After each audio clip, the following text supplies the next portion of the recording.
Assalamualaikum warahmatullahi wabarakatuh.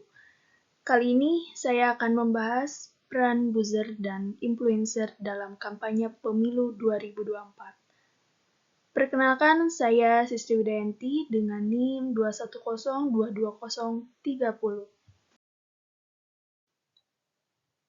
Ya, karena kita akan membahas mengenai buzzer dan influencer, di sini saya sudah menulis mengenai definisi di antara keduanya. Yang pertama, definisi buzzer. Nah, dalam konteks politik, buzzer adalah individu atau kelompok yang secara aktif menyebarkan pesan politik melalui media sosial atau platform digital. Mereka seringkali bekerja dengan tujuan untuk mendukung atau menyerang kandidat atau partai politik tertentu. Buzzer juga biasanya digerakkan oleh kelompok formal atau informal yang dibayar untuk mempromosikan narasi politik yang diinginkan. Mereka menggunakan akun-akun media sosial, terkadang anonim atau penciptaan tren, memperluas jangkauan pesan politik, dan mempengaruhi opini publik.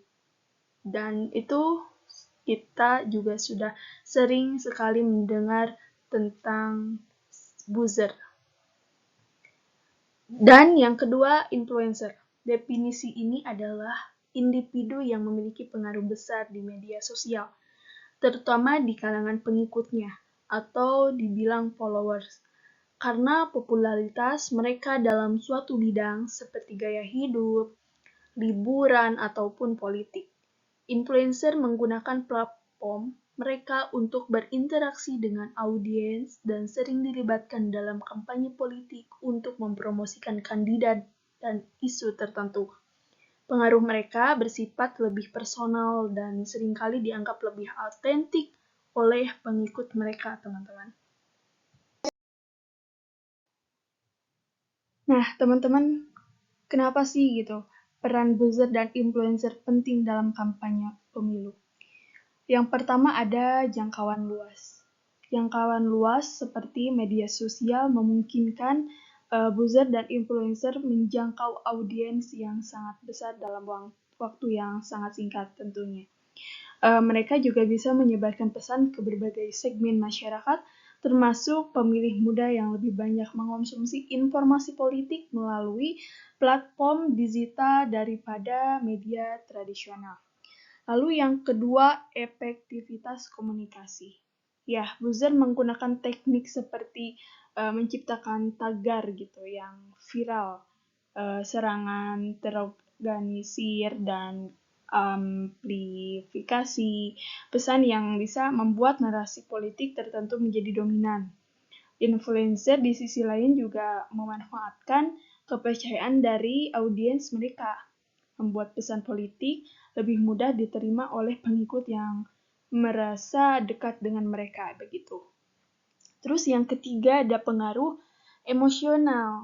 Ya, karena influencer terutama yang sudah memiliki pengikut loyal ya, dapat mempengaruhi pemilih dengan pendekatan emosional. Dukungan atau endorsement mereka terhadap kandidat tertentu bisa memberikan dampak yang signifikan, terutama bagi pemilih yang kurang terpapar informasi politik melalui saluran formal. Nah, lalu yang keempat, penciptaan tren. Teman-teman, buzzer dan influencer memiliki kemampuan untuk menciptakan atau mengubah tren opini publik. Gitu. Dengan cara ini, mereka bisa mengarahkan wacana politik, terus membentuk persepsi pemilih terhadap isu-isu tertentu gitu. Lalu perkembangan penggunaan buzzer dan influencer dalam kampanye apa saja? Nah, di sini ada yang pertama era awal atau pra-media sosial, teman-teman.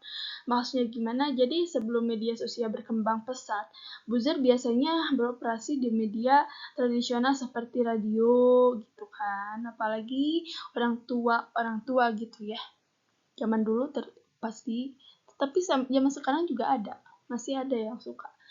Dan TV gitu, dengan strategi yang lebih fokus pada komunikasi top lockdown ya, penggunaan influencer dalam konteks politik juga lebih terbatas. Biasanya berupa tokoh masyarakat yang mendukung kandidat melalui media konvensional gitu. Lalu yang kedua ada media sosial dan politik. Seiring dengan perkembangan platform seperti Twitter, Facebook, dan Instagram, penggunaan buzzer dalam politik mulai meningkat. Pada awalnya sih buzzer bertindak sebagai pendukung ya, pendukung online gitu yang memperkuat pesan-pesan politik kandidat secara sukarela atau dengan bayaran minimal gitu. Lalu yang ketiga, pemilu 2014 dan 2019 di Indonesia. Pada pemilu 2014, penggunaan buzzer mulai lebih terstruktur dengan kampanye politik yang sudah memahami pentingnya kehadiran digital. Sedangkan pada pemilu 2019, fenomena buzzer menjadi lebih kuat dan terorganisir dengan banyak tim kampanye politik mempekerjakan buzzer secara profesional untuk mempengaruhi wacana politik gitu. Lalu yang keempat, influencer dalam kampanye politik. Ya, influencer mulai digunakan secara luas dalam kampanye politik seiring meningkatnya peran media sosial gitu. Terus yang kelima, era digital dan micro targeting. Ya, dalam kampanye politik terkini, buzzer dan influencer juga didukung oleh teknologi analisis data yang memungkinkan micro-targeting, di mana pesan politik disesuaikan dengan preferensi individu atau kelompok tertentu, teman-teman. Selanjutnya, cara buzzer memengaruhi opini publik. Yang pertama, penciptaan narasi dan tren. Yang kedua, penguatan echo chamber. Yang ketiga, penyerangan terhadap lawan politik. Yang keempat, mempengaruhi diskusi publik. Terus contoh taktik yang digunakan buzzer dalam kampanye ada yang pertama penggunaan hashtag yang viral atau viral. Salah satu taktik mereka yang paling umum digunakan buzzer adalah menciptakan dan menyebarkan hashtag yang mudah dikenali dan viral. Ya, terus yang kedua penyebaran hoax dan disinformasi. Buzzer kadang menyebarkan informasi yang menyesatkan teman-teman atau tidak benar atau hoax ya namanya juga buzzer ya karena mereka dibayar untuk membingkai lawan politik dalam cahaya yang buruk. Terus yang ketiga ada amplifikasi pesan melalui akun palsu dan bot. Banyak buzzer yang menggunakan akun palsu atau bot untuk menyebarkan pesan politik mereka secara masif. Terus yang keempat, mengadu domba kelompok masyarakat. Nah, ini yang sering teman-teman. Karena yang namanya juga politik ya, politik adalah bisa dibilang kebanyakan orang menghalalkan segala cara untuk kemenangan. Kebanyakan orang, tidak semua orang. Terus yang kelima, trending topic manipulation. Nah, taktik lain yang digunakan buzzer adalah membuat suatu topik atau hashtag menjadi trending topic dengan cara mengkoordinasi ribuan akun untuk memposting konten yang sama secara serentak. Selanjutnya, dampak penggunaan buzzer pada polarisasi politik.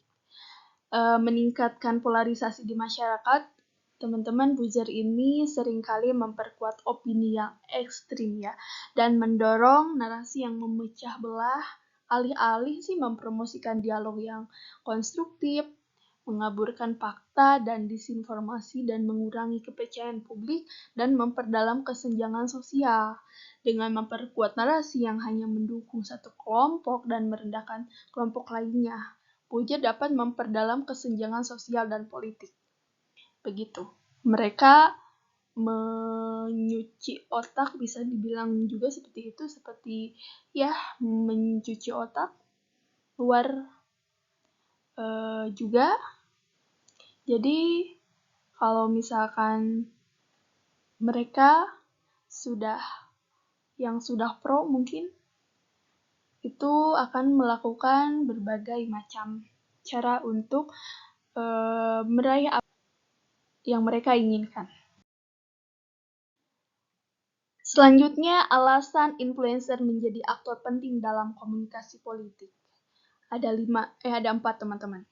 Yang pertama, jangkauan luas dan kedekatan dengan audiens.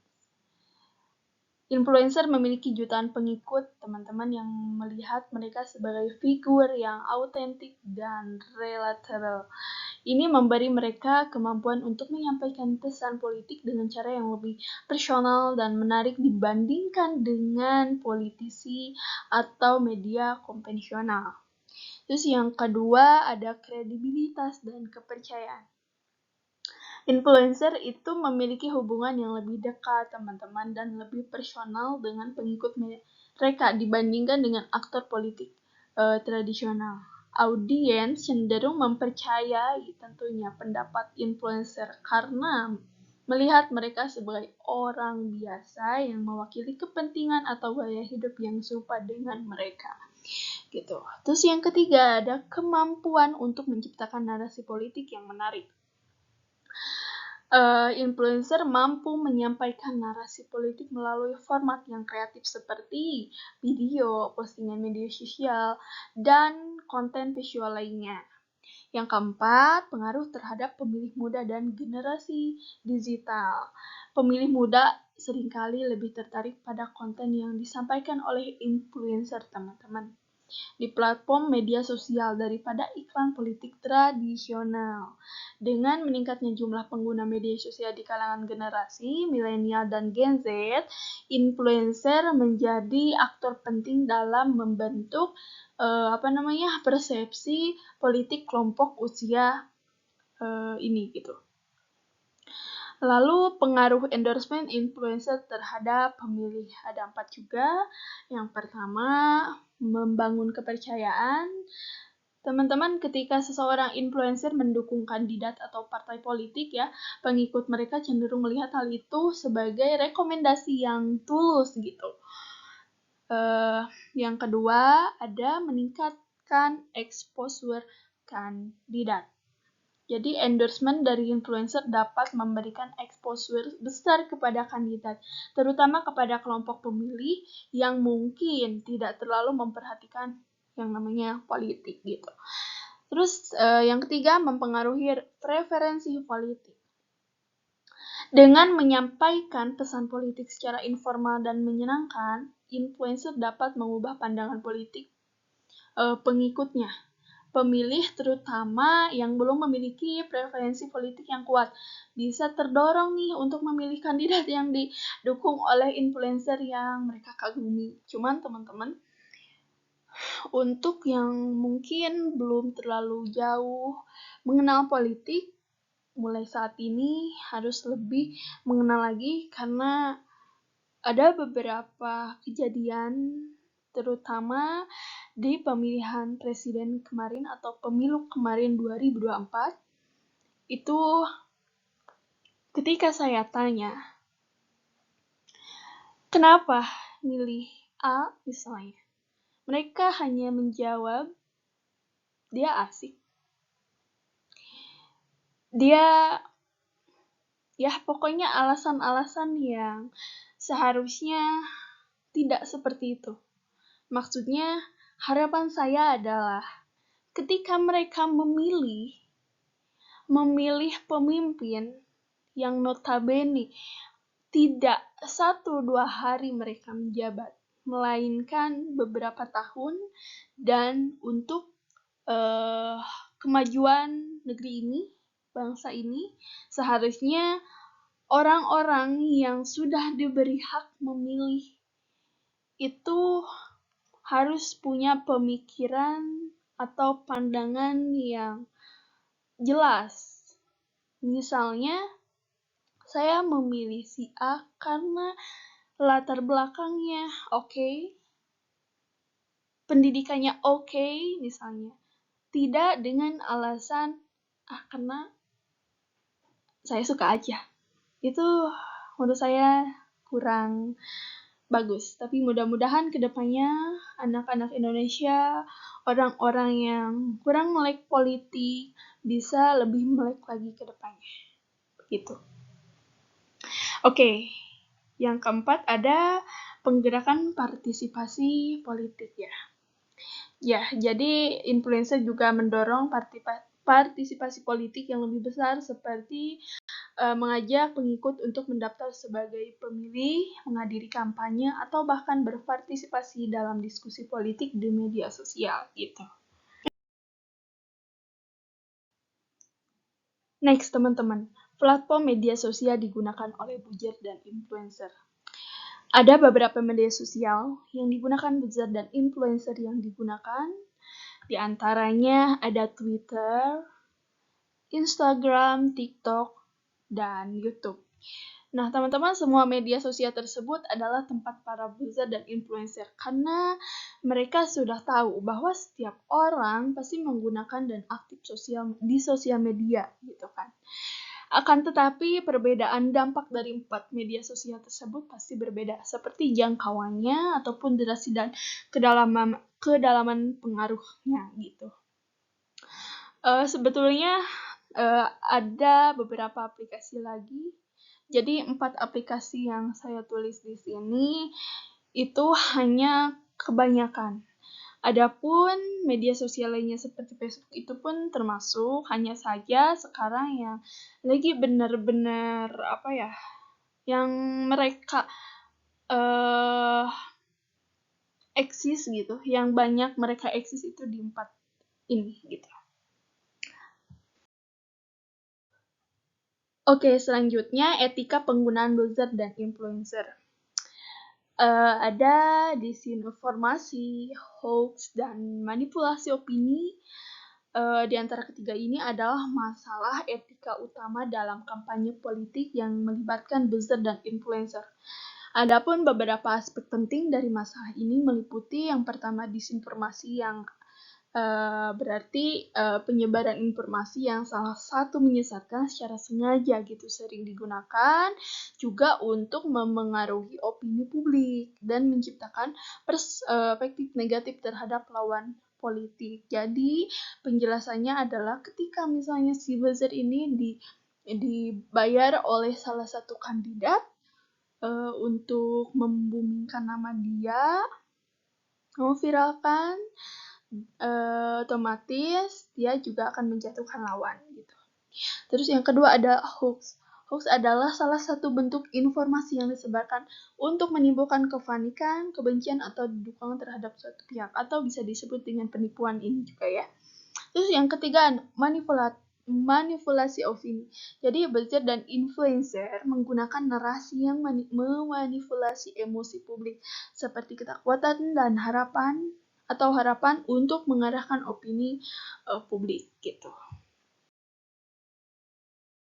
Nah, adapun contoh kampanye yang melibatkan buzzer dan influencer, teman-teman. Yang pertama, pada pemilu presiden Indonesia 2019. Ya, kampanye Bapak Joko Widodo. Bapak Jokowi memanfaatkan influencer dan figur publik di media sosial seperti YouTube, Instagram, dan Twitter untuk memperkuat citra dirinya sebagai sosok merakyat ya. Terus yang kedua, pemilihan Gubernur DKI Jakarta 2017. Pada Pilkada DKI Jakarta, kampanye digital dengan melibatkan buzzer dan influencer menjadi sangat dominan. Di sini ada perbandingan dampak antara kampanye tradisional dan kampanye digital, teman-teman. Ya, yang pertama jangkauan dan kecepatan penyebaran. Jadi kampanye tradisional itu terbatas gitu pada metode konvensional seperti pertemuan langsung, iklan di media cetak, TV, dan radio. Jangkauannya lebih lambat dan bergantung pada keterbatasan geografis secara waktu tayang gitu. Terus poin yang kedua, kampanye digital. Tentunya yang namanya digital lebih cepat dan dapat menjangkau audiens dalam skala nasional atau global dalam hitungan menit. Ya, seperti yang kita tahu bahwa semua orang juga menggunakan handphone, apa-apa digital, apa-apa ya sosial media gitu.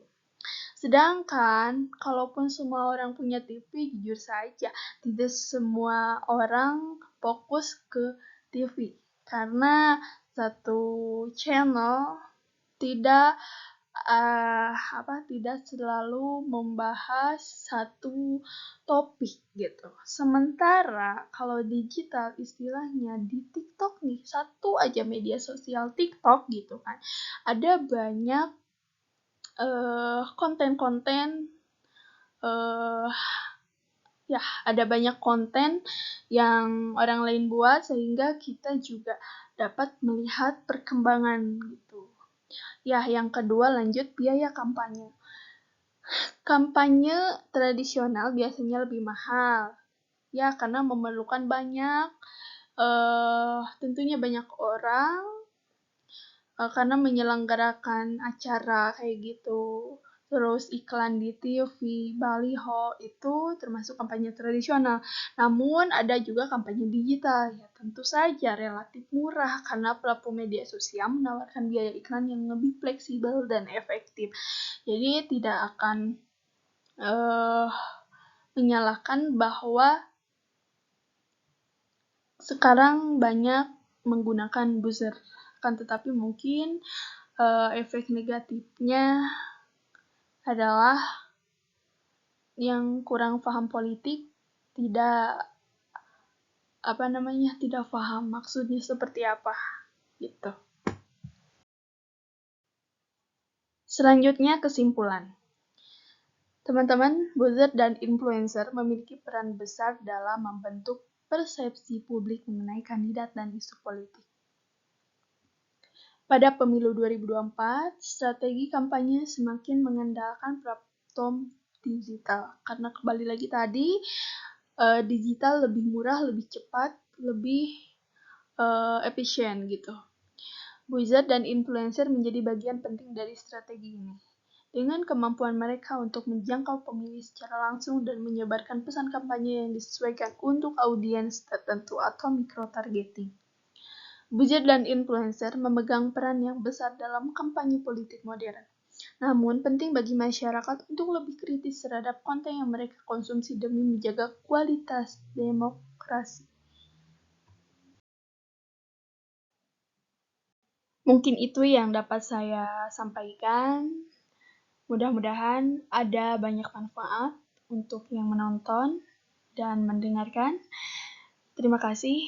Wassalamualaikum warahmatullahi wabarakatuh. Jangan lupa subscribe, like, dan komen.